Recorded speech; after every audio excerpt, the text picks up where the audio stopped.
Vamos iniciar nossa aula sobre introdução, histórico e conceitos da disciplina Epidemiologia do programa de pós-graduação em Fitopatologia.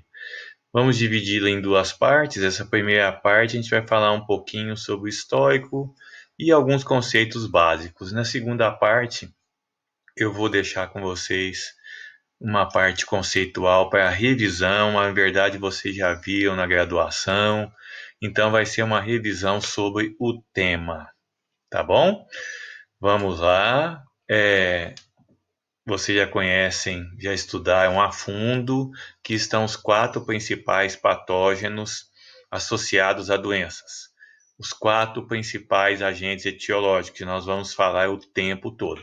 Os nematóides, vírus, bactérias e fungos, tá?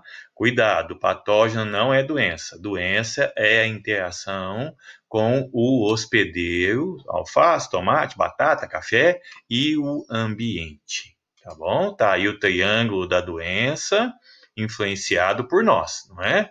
Que forma o tetraedro da doença. Então, doença é a interação do patógeno com o hospedeiro e o ambiente. O ambiente, o clima, que pode ser a temperatura, a chuva, quantidade de sol, não é? Insolação, horas de molhamento foliar, e o solo, um ambiente muito importante onde nós temos o sistema radicular, tá bom? A fertilidade do solo, a nutrição, a textura dele, tá? A nutrição da planta, a fertilidade no solo, tá? Existe nutrição porque as raízes transportam água, absorvem água e nutrientes e transportam para a parte aérea. Então, doença, interação do patógeno com o ambiente e hospedeiro influenciados pelo homem. Nós, homens e mulheres, agrônomos e agrônomas, né? Nós escolhemos qual cultivar, espaçamento, forma de adubação, se orgânica ou química, não é? Dose de produto, qual fungicida, qual inseticida, entre outras variáveis. Definição de epidemiologia. Epidemiologia tem várias definições. A mais simples é a ciência da doença em populações, e uma que a gente gosta muito, essa do Campbell e Maiden. É o estudo das mudanças temporais e espaciais que ocorrem devido à interação de uma população de patógenos com uma população de hospedeiros sob a influência do ambiente. Tá bom? Bom, a doença ela progride ao longo do tempo e do espaço. Então, progresso. Evita usar o termo evolução da doença. Evolução vamos deixar para uma espécie biológica, não é? Evolução tem mais a ver com que, por exemplo, evolução do homem, não é? Da genética humana. Vamos deixar aqui progresso da doença ao longo do tempo.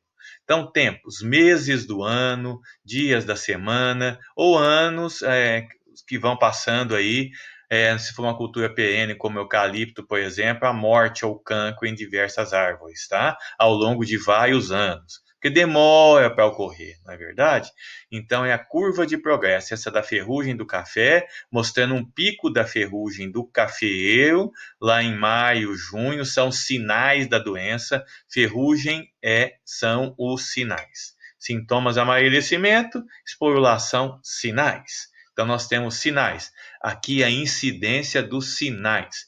Na verdade, houve infecção aqui, dezembro, janeiro e fevereiro, e nós vamos ver a maioria dos sinais na época do inverno. Vai ter uma correlação negativa ou pequena com chuva e temperatura, porque aqui a temperatura está baixa e não está chovendo, mas eu tenho a maioria dos sinais visíveis. Então, na verdade, choveu aqui. Essa é uma das fases do patógeno, né? Nós vamos ver na outra aula de conceito, fase dos ciclos das relações patógeno-hospedeiro. Então, só observa aqui o progresso da doença ao longo do tempo. É claro, alguém tem que avaliar essa doença, dar nota no campo, não é? Outro progresso temporal ao longo do tempo da doença, alguém avaliou e nos disse, olha, nos meses aí de junho, julho, agosto, em 2 anos foi quando ocorreu a maior quantidade de doença. Por quê? Aí vai te dar maiores argumentos para a discussão, porque não tem só o gráfico do progresso da doença aqui. Nós temos a temperatura baixa e com pouca chuva. Então, quando ocorreu a maior quantidade de doença, aí você tem que quantificar. Aliás, tudo que você quantifica, você sabe um pouco a respeito, e quando você não quantifica, o seu conhecimento ainda falta alguma coisa, né? Então, 10% de incidência ou 15% de incidência, quando a temperatura média está em torno de 15 a 20 graus. Você quantificou. E isso é importantíssimo para a tecnologia no campo. Então, eu sei que toda vez que a temperatura média ao longo de uma semana, somando 7 dias da semana, estiver em torno de 15 a 20 graus, temperatura obtida 3 vezes por dia, lá na sua estação meteorológica, cedo, à tarde e à noite, você vai ter essa temperatura. Você vai ter essa quantidade de doença, tá bom?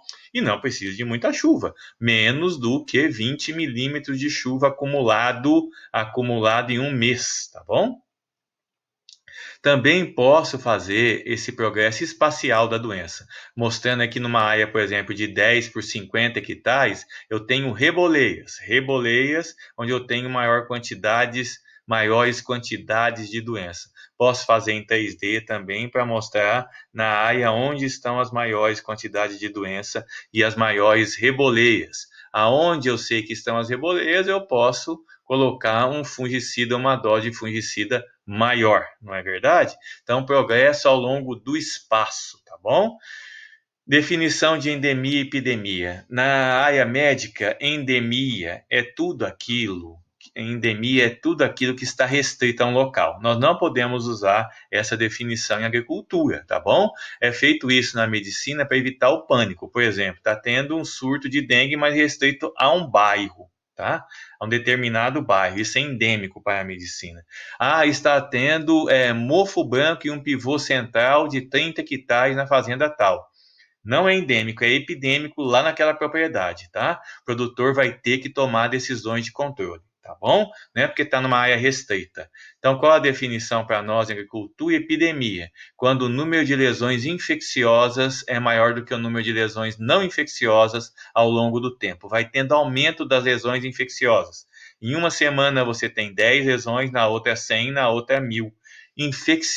Lesões infecciosas, onde eu encontro o patógeno esporulante, ou aonde eu tenho células bacterianas, ou aonde a carga viral aumenta na folha, tá bom? Eu estou tendo um aumento da carga dos patógenos que podem infectar uma área sadia da folha ou uma planta sadia ao longo do tempo.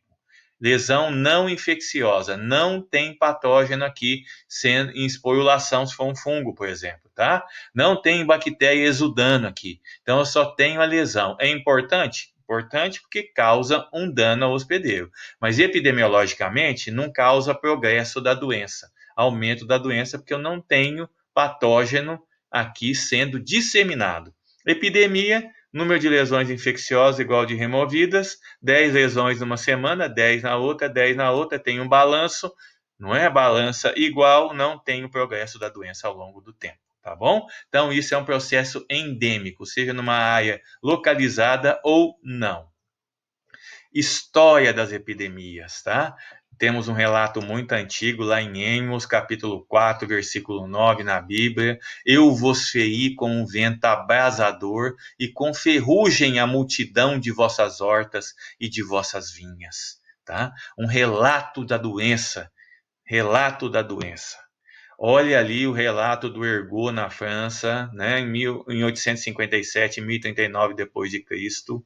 Relato da fome da batata, matou mais de 1 milhão de pessoas, mais do que na Primeira Guerra Mundial, em 1845. Foi um horror na Irlanda, depois foi para a França, para a Alemanha, tá bom? 1870, a ferrugem do café, a dama inglesa toma chá porque a ferrugem do café acabou com a cafeicultura do Ceilão, mais de 200 mil hectares de café. Em 1942, a Bruzone do arroz, tá bom? Na Ásia, em Bengala, mais de 2 milhões de mortos por fome. O Mythosporium tursicum no citoplasma T do milho nos Estados Unidos. O preço do milho disparou. A vassoura de bruxa, na década de 80, na Bahia, acabou com o cacau da Bahia e nós passamos de exportadores para importadores de cacau. 2002, a ferrugem da soja no Brasil, responsável por um aumento significativo no custo da soja. não é? Do saca de soja, e a ferrugem alaranjada da cana. De vez em quando nós vamos ter o relato de uma epidemia, mesmo porque na epidemia em doenças de plantas nós não temos, infelizmente não temos, para as grandes fontes produtoras de carboidrato e proteína, resistência completa. Então, nós temos que usar fungicida, o patógeno é um variante ou agente de controle biológico, ou qualquer outro meio de controle, porque não baseamos somente na resistência, tá bom? Um pouquinho da história da ciência e epidemiologia. Ernest Goyman foi o primeiro que descreveu o ciclo das relações patógeno-hospedeiro. Eu acho que todo fitopatologista tem que, ao menos uma vez na vida, pegar esse livro. Tá? Ele que falou para nós sobre os fatores da epidemia ou a cadeia de infecção pela primeira vez. Ernest Albert Goyman, não um suíço, tá bom? Em 1833, o Franz Junger, um alemão, já falou para nós sobre o termo epifitotia, e depois o Goyman citou o termo epidemiologia botânica.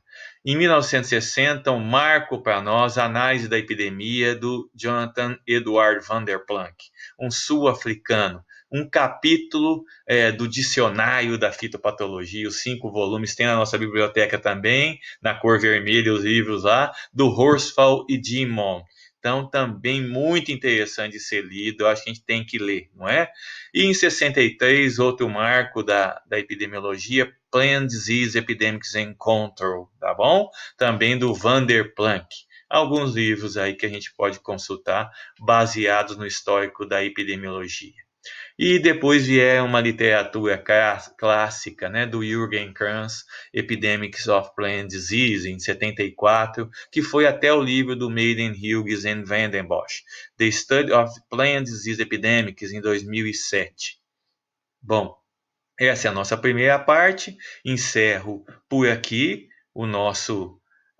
essa nossa primeira aula e vamos ficando por aqui com essa primeira aula e em breve eu vou mandar para vocês também, vocês vão ter acesso à segunda parte da nossa aula, tá bom? Que a gente vai estar falando aí sobre os conceitos básicos da epidemiologia e alguns da fitopatologia também. Muito obrigado.